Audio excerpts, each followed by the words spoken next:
Hey everyone, so today we're going to be talking about my monthly favorites for the month of January. I have a lot of products here that I wanted to talk to you guys about, a lot of new products which I'm really excited about, and I also have some products in here that I don't really care for. So that's what we're going to do today. If you guys are new to my channel, welcome. My name is Steph. I hope you guys will stick around and hang out with me for a little bit, but we're going to get diving right into it because I'm pretty sure it's going to be a little bit of a long video.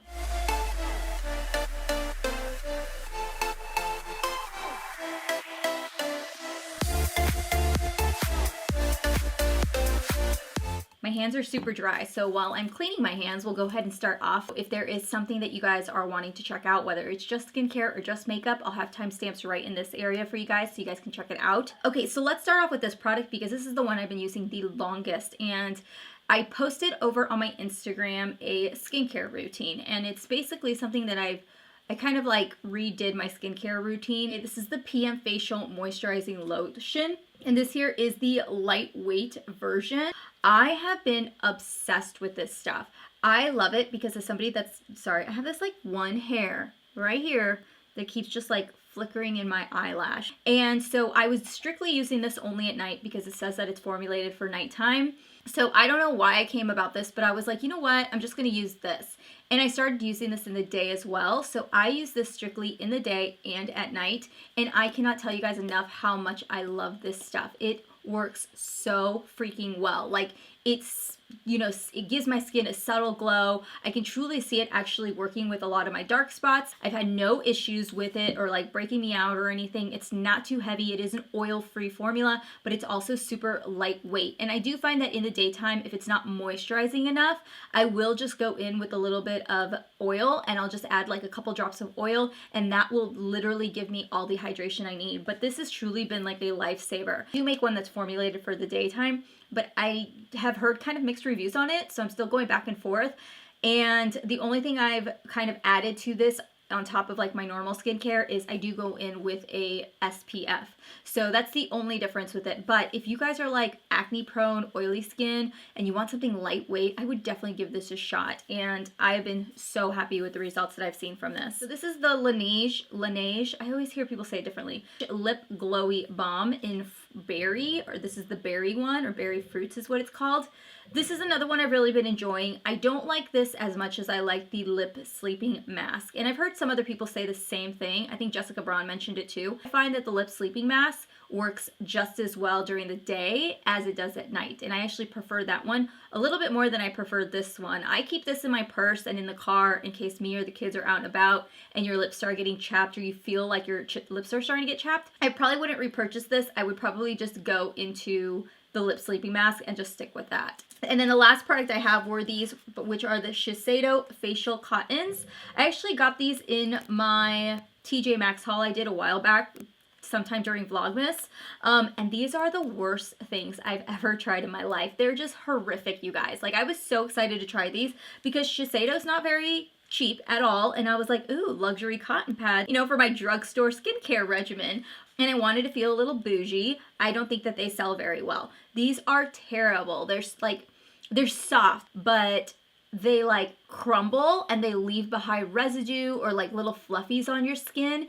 And that bothers me to no end, but they are definitely not worth it. Like, if you use any toner, do not buy these. Do not use this with toner. Stick with the stuff, you know, from the drugstore. Just don't get these. These are just not good. Now we're going to move into makeup. So we'll start off with primer.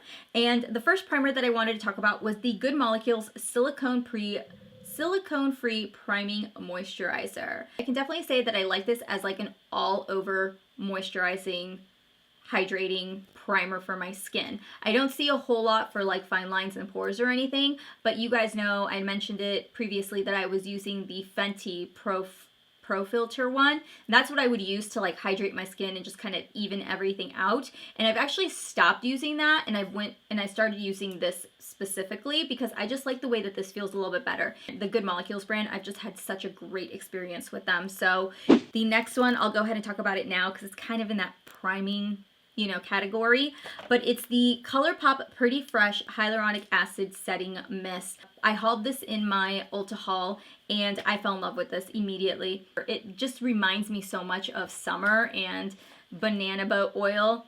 Like, it just has that summer vibe to it. The mist is very fine, I will say that. And I feel like because the mist is so fine, it almost feels like you have to overspray, kind of like the Morphe setting spray.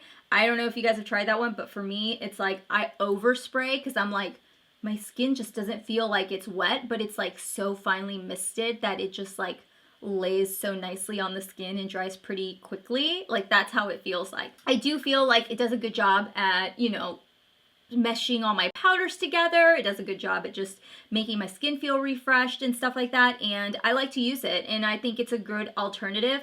I've always stuck and been like a diehard fan of MAC Fix Plus, and I think once I get done with my MAC Fix Plus, because I just repurchased it back in December, and then once I discovered this, I would totally stick with this and just be done with my MAC Fix Plus. Like, that's how much I've enjoyed this. So I have 3 mascaras to go through with you guys. The first one is the MILANI Highly Rated Mascara. This is one that I got in my Target beauty box, and I've fallen in love with this mascara. It's just a standard wand. Like, there's nothing crazy about the wand. For some reason, it does such a great job at lengthening and separating, but also giving me the volume I need on my lashes. I would repurchase this. Another mascara I fell in love with also is this one, and this is the Petite and Pretty Fully Feathered Volumizing Mascara. So it's got a little bit of like a curve in the center. This one, I feel like it's thick, but it's like still smooth. So it gives you a lot of volume, like a lot of volume. I've never heard of this brand before, so I'm so excited that I actually got it in my bag. And I would definitely say that I would repurchase this. I was just very, very pleased with this mascara. Now that we've talked about those 2 mascaras, let's talk about this mascara, because this is a mascara that I just was not happy about. This is the Maybelline The Falsies Lash Lift. I have only found a handful of mascaras that I have not liked from Maybelline. A majority of the A majority of the mascaras that I've tried from Maybelline have done really well on my lashes, and they've got a lot of really great mascaras to choose from. I was super excited to try this, and it just let me down. I think the formula for me is just almost too dry, and when I put it on my lashes, I had a lot of high expectations because the wand is pretty thick. Like, it's a nice, decent sized wand, but it didn't lift my lashes. It just kept them straight. It didn't really separate them. It really didn't give them volume. And then on my lower lashes, it just was like, it wasn't anything fabulous, and I just was not very happy. I've worn this a few times now. I'll finish it off, but it's just not a mascara I would rave about. I forgot a primer. I don't know how I forgot about this primer, you guys. It's not a surprise, you guys. And I'm like so irritated at myself for waiting as long as I did. And this is what I get for having FOMO and not like acting upon it. And this is the Tatcha Silk Canvas Primer. I, hands down, have seen such a huge difference in my pores when I use it. I found that the best way that I like to use it is right here, just right in this area. Not on my nose, because I've noticed lately here that my nose does not like formulas like this. It likes more serums. So amazing. I can definitely say that I would repurchase another one. Thank you to Ashley Lamora. I actually won her giveaway, and that's the reason why I have this. We're gonna move now into loose powders really quickly. This isn't going to take very long. But the first one I have is the e.l.f. Halo Glow Setting Powder. Since I got this and I figured out how to use it correctly, I have been obsessed with it. The most beautiful, luminous, not luminous, but like natural, radiant glow. Like everything was buffed in, everything was seamless. It was stunning. It's kind of hard to explain, but it's like one of those powders that once you try it and you use it, you'll definitely understand what I'm saying. And this thing retails for like maybe $6. I would definitely get it. Powder I have is the Hourglass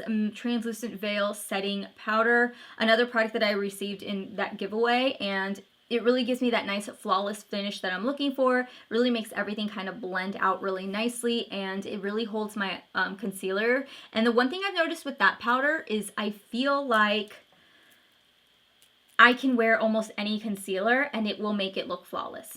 That's what I feel like it is, because there's a couple other concealers that I've used and I'm like, oh, I really don't want to use this concealer, but I need to, and I'll use it. And then I'm like, well, damn, today it looks amazing. And I think I have to attribute a lot of that to this little guy, because I think that is what makes everything just like look like wow, looks so good. So eyelid primer. I've used this a few times now since we did our videos, like our testing our first impressions. This is the Anastasia eye primer, or their eyelid primer. I don't know exactly if I hate it or I love it, because with some formulas on some eyeshadow palettes, I have found that it is very streaky and I can't get the eyeshadow palettes to perform as well as I know they can when I use this eyelid primer. But when I was using this with like the ABH shadows, they blend out like a dream. So my best example was when I did the ABH Norvina. I used this and I could not believe just how amazing my eyeshadow look came out and how well this held on to these shadows and made them vibrant and stuff. And I was expecting it to be super patchy. Then I used it again with some of my single ABH shadows from my project pan. I used it with this, and again, it worked out really nicely. But then sometimes with like shadows with like Colourpop, it can be a little streaky. Some of my drugstore palettes, it can be a little streaky. It's kind of like if you have a bunch of ABH palettes, you might like this. I think you might enjoy this, but I would get a sample. I wouldn't buy this. I would get a sample and try it out first, because I don't feel like it's gonna work for everybody. The only reason why I enjoyed this one so much is this is like one of the only formulas, aside from like Max Paint Pot, that I have found that I've enjoyed because it covers everything and it gives you a nice, solid, clean base. Yeah, that's my advice with this. The blush, the only blush that I have gone back to over and over and over again that I have fallen in love with. I cannot put this blush down. It is the CIATE Marbled Light Blush in the shade Dusk. It is very vibrant and it is very, very pink. But when it goes on my cheeks, it gives me this like soft, beautiful blush. I threw it into my daily basket for my December bag. And then when I was doing my January bag, I was like, okay, I'm gonna pull this out, I'm gonna find something else. And then I thought about it and I'm like, no, you know what's gonna happen. So I ended up pulling it back into my daily basket. It's such a good blush. If you guys got this from your December bags, let me know what your thoughts are on this. I think it's just so beautiful, you guys. So I've really only been diving to 2 lipsticks here, and this one I actually ran outside to go get in my purse. But the first one that I have here is Barbara by NARS. So this is one that I had received back in December from NARS, so that's why it's got like that limited edition packaging. Although I do believe that this is part of their normal collection, but this is hands down like the lipstick that was like rocking my world for December. This one, it's got more of a creamier formula. It runs more on like that pinky side of the nude shades, but it definitely gives a nice like pink color to the lips. It is so stunning. Like I can't get enough of it. It is something I've been pairing with every look I've done, and all of December it was what I had. I took this with me everywhere.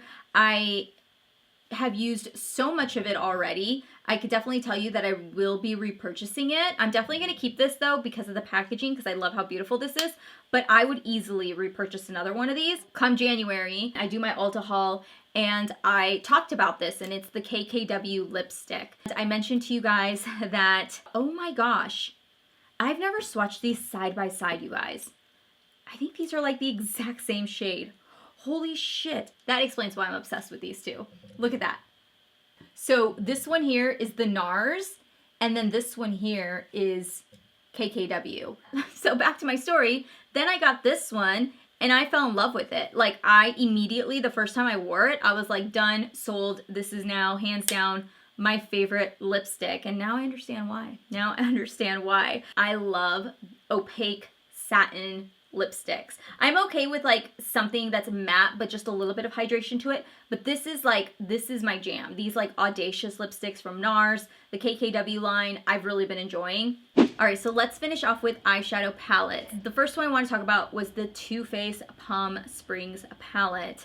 Ever since I played around with it, I threw it immediately in my daily makeup basket, and I have been diving into this palette so much. I can do basically the same transition, same crease and everything. Like everything stays the same, so it's a really easy, really simple look for me to create, especially as like something to have for a daily makeup basket. But then what I like is that it gives me enough playful colors to add to the lid space. So when this came out, I want to say what, like in the summer last year, I was like, no, I'm not going to get that because it's probably going to be a dud. I mean, honestly, when I see this packaging, I'm like, oh great, this is probably going to be like a hit and miss palette. And that's just how I felt about Too Faced for a while. But when I got this in my box, I was like, oh wow, I can't believe the formula in this. Like, I was really impressed. That is why I like this palette, is because of the ease of it, how easy it is to use, how easy it is to create a look. And if you want to add just a pop of color, it's in there. But if you want to stick to the same look, you can, and it's done a really good job for me. The last palette I wanted to talk about has been my baby, you guys. It is truly my baby right now, and it is the Bare Necessities palette by Colourpop. So here is what it looks like. If you guys have not dove into this palette yet, this is definitely a palette to have if you guys enjoy neutral colors. Every look I've created using every single color in this palette, I have fallen in love with. The consistency in every one of these shadows is the same. The mattes are the same, the metallics are the same. They're just great shadows to work with. Like this Silk Teddy right here, this is like my favorite shade. I use this lid shade for everything. I find this to be such a beautiful lid shade for every day. Active Fool is another one that I use a lot. I usually pair these really well together because I like the way that that look creates. I really would like to try out their brushes though. I'm like been eyeing their eye brush collection. If you guys have tried those, please let me know down in the comments what your thoughts are on it and if it's definitely worth the money. That is everything for my monthly favorites. Thank you so much for watching today's video. If you guys are wanting to check out the products, I will link them down below. The links are normally affiliate links. I do work with magic links, but if you guys aren't comfortable using that, no problem. I understand. Feel free to just look it up by their site. Let me know down below what your favorite product for this month was, if you got anything new. I know a bunch of you guys are doing low buys and no buys. I'm so proud of y'all, so keep going at it. And if you guys are doing a low buy or no buy, let me know something that you guys have rediscovered that you fell in love with. I will see you guys all in my next video. If you guys are new, make sure to hit that subscribe button. I love you guys, and I'll see you guys next time. Bye.